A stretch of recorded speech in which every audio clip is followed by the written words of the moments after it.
Hi అండి, ఈరోజు వీడియోలో ఎంతో టేస్టీగా ఉండే మాగాయ నిలవ పచ్చడి చాలా ఈజీగా ఎలా చేయాలో చూపిస్తాను. అంతేకాదండి, దీని రుచి అద్భుతంగా ఉంటుంది.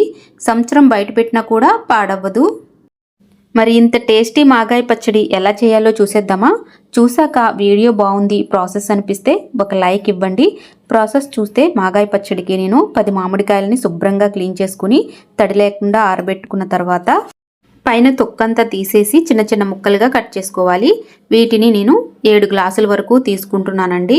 అవసరమైతే మీరు చాపింగ్ యూజ్ చేసి కూడా చిన్న చిన్న ముక్కలుగా చేసుకోండి, అప్పుడే బాగుంటుంది దీని టేస్ట్ అయితే. నాకు 10 మామిడికాయలు అయితే 7 గ్లాసుల వరకు ముక్కలు అయ్యాయండి. చూడండి, ఈ సైజు గ్లాస్తో నాకు 7 గ్లాసుల వరకు అయ్యాయి. నేనైతే చాపింగ్ యూజ్ చేసి చాలా ఈజీగా కట్ చేసేసుకున్నానండి. తర్వాత వీటికి 1 గ్లాస్ సాల్ట్ అయితే సరిపోతుందండి. కళ్ళుప్పుని నేను గ్రైండ్ చేసుకుని తీసుకుంటున్నాను, 1 గ్లాస్ వరకు. ఎగ్జాక్ట్ కొలతలండి, బిగినర్స్ కూడా చాలా ఈజీగా చేసేయచ్చు. అలాగే 1 స్పూన్ పసుపు కూడా వేసుకుని బాగా కలుపుకోవాలి. ఈ ఉప్పు పసుపు కూడా మొత్తం ముక్కలన్నింటికి బాగా పట్టేలాగా కలుపుకోవాలండి, అప్పుడే బాగా పడుతుందన్నమాట ఈ ముక్కలకి.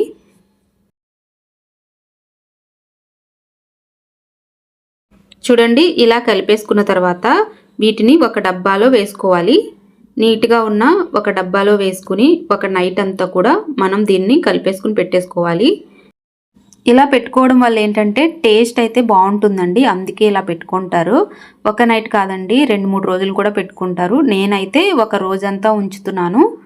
టేస్ట్ అయితే చాలా బాగుంటుంది ఇలా పెట్టుకోవడం వల్ల. కొంతమంది వెంటనే కలిపేసుకుంటారు, అలా చేసుకుంటే వేరొక టేస్ట్ ఉంటుంది. కానీ ఇలా చేసుకోవడం వల్ల టేస్ట్ అయితే చాలా బాగుంటుంది, ఎక్కువ కాలం కూడా మీకు నిల్వ ఉంటుంది అనమాట. ఇలా 1 రోజంతా పెట్టేసుకున్న తర్వాత నేను ఒక బేషన్లో అయితే వేసుకున్నానండి. ఇలాగా చూడండి, ఇలా వేసుకుని ఒకసారి బాగా కలుపుకోవాలి. మీరు స్టీల్ దాంట్లో వేసుకోండి, బాగుంటుంది. నెక్స్ట్ డే మార్నింగ్ ఈ ముక్కల్ని స్టీల్ బేసిన్లో వేసుకుని బాగా కలుపుకుని 1 రోజంతా ఇలాగే ఎండలో పెట్టుకుని 2-3 సార్లు కలపాలి. మధ్యలో ముక్కల్ని పైనుండి కిందికి కలుపుతూ ఉండాలండి. ఇలా చేయడం వల్ల ముక్కలోని రసం అంతా కూడా ఎండిపోకుండా ఈక్వల్గా ఉంటుంది. ఈవినింగ్ తెచ్చుకొని కొంచెం చల్లగా అయ్యాక ఇలా చేతులతో కలుపుకొని ఒకసారి బాగా కలపాలి. మెత్తగా అయ్యే వరకు కూడా బాగా కలుపుకోవాలి. ఇలా కలపడం వల్ల మంచి టేస్ట్, స్మెల్ చాలా బాగుంటుంది. ఇలా కలపడం అస్సలు మర్చిపోకండి, ఎందుకంటే ఈ ముక్కలోని జ్యూస్ అంతా కూడా బయటకు వచ్చి టేస్ట్ అయితే చాలా బాగుంటుంది. ఈ వీడియో చూసాక ఒక లైక్ అయితే ఇవ్వండి. ఇలా అంతా ఒకసారి కలిపేసుకున్నాక 1/2 గ్లాస్ వరకు కారాన్ని తీసుకోవాలండి. ఇక్కడ నేను 3 మ్యాంగోస్ మిర్చి పౌడర్ ఉంటుంది కదా, అది వాడుతున్నాను. అలాగే 3 టేబుల్ స్పూన్ల వరకు మెంతి పొడి వేసుకోవాలి. మెంతుల్ని బాగా వేయించుకుని మిక్సీ పట్టుకుంటే సరిపోతుందండి. తర్వాత వెల్లుల్లిని కూడా ఇలా సన్నగా కట్ చేసుకుని వేసుకోవాలి. ఇవన్నీ కూడా బాగా కలిసేలాగా కలుపుకోవాలండి. ఇవన్నీ వేసుకున్నాక ఈ కారం, మెంతి పొడి అలాగే వెల్లుల్లి కూడా బాగా కలిసేలాగా గట్టిగా ఇలా పిండుతూ కలపాలన్నమాట. అప్పుడు బాగా పడుతుంది, అప్పుడే అన్నమాట టేస్ట్ బాగుంటుంది.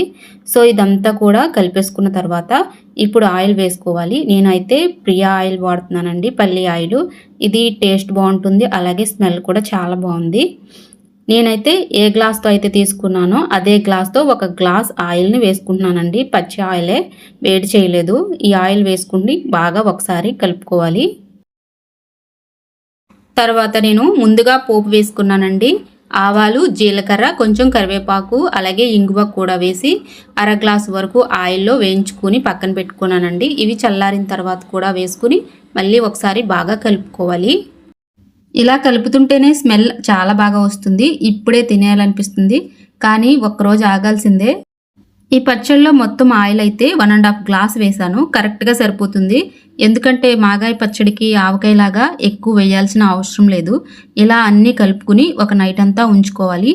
ఈ పచ్చడి కలపడం అయిపోయిన తర్వాత టేస్ట్ చూసుకోవాలి. సాల్ట్, కారం అన్నీ చూసుకుని ఇప్పుడే వేసుకోవాలి. ఆయిల్ అయితే నెక్స్ట్ డే అయినా వేసుకోవచ్చు, పర్వాలేదండి. నెక్స్ట్ డే మార్నింగ్కి ఇలా ఉంటుంది. ఆయిల్ అంతా సరిపోయింది, పైన ఇలా వస్తే సరిపోతుంది. మరీ ఎక్కువ ఉన్నా కూడా బాగుండదు. ఒకసారి ఈ పచ్చడిని కలుపుకుని ఒక గాజు సీసాలో కానీ జాడీలో కానీ వేసుకుని పెట్టుకుంటే సంవత్సరమైనా పాడవదు. తడి స్పూన్లు పెట్టకుండా చూసుకోండి. వేడివేడి అన్నంలో కొంచెం పచ్చడి అలాగే నెయ్యి వేసుకుని తింటే అమృతంలాగా ఉంటుంది. వీడియో నచ్చితే లైక్ చేసి ఛానల్ని అయితే సబ్స్క్రైబ్ చేసుకోండి. డౌట్స్ ఉంటే కామెంట్లో అడగండి.